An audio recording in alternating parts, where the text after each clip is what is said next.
You're struggling with a problem. Your professor is right there. Your classmates could help. But something inside you says, no, I'll figure it out myself. Sound familiar? What if I told you this isn't strength?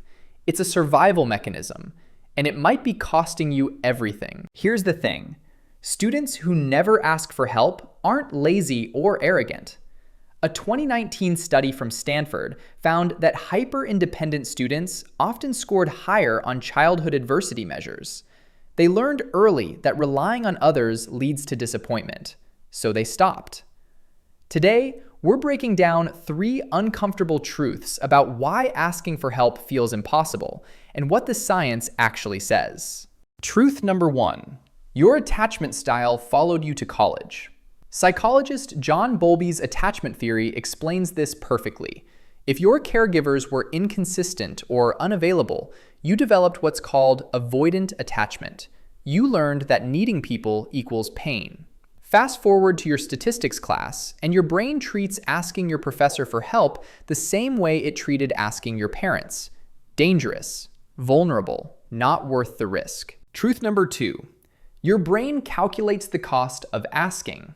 Researchers at UC Berkeley discovered something fascinating.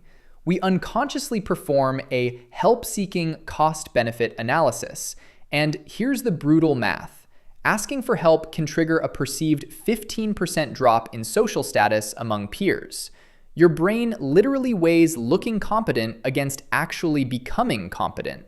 For many students, appearing smart wins, even when it means failing silently. If this is hitting different, you're not alone. We're building something special here at Neurobites, a community of students who want to understand their own minds. If that's you, you know what to do. Truth number 3. Asking for help threatens your identity. Dr. Carol Dweck's research on mindset reveals something crucial. Students with fixed mindsets believe intelligence is static, so asking for help isn't just admitting confusion, it's admitting you might not be smart, period. A study in the Journal of Educational Psychology found these students were 40% less likely to seek help, even when they knew they needed it.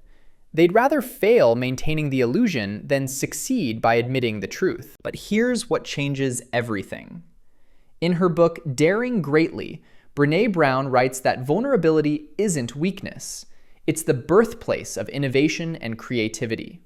The most successful students in longitudinal studies, they asked twice as many questions as their peers. They reframed help-seeking from "I'm not enough" to "I'm resourceful enough to use every tool available." So what do you actually do? Start small. Research shows that written help-seeking, like emails or online forums, feels less threatening than face-to-face requests. Try asking one question this week. Just one. Notice what comes up. That discomfort? That's not weakness talking. That's old programming, and you can rewrite it. The students who never ask for help aren't broken. They're adapted. They survived environments where independence was the only option. But you're not in survival mode anymore. You're in growth mode. And growth? Growth happens in connection. If this resonated, share it with someone who needs to hear it. I'll see you in the next one.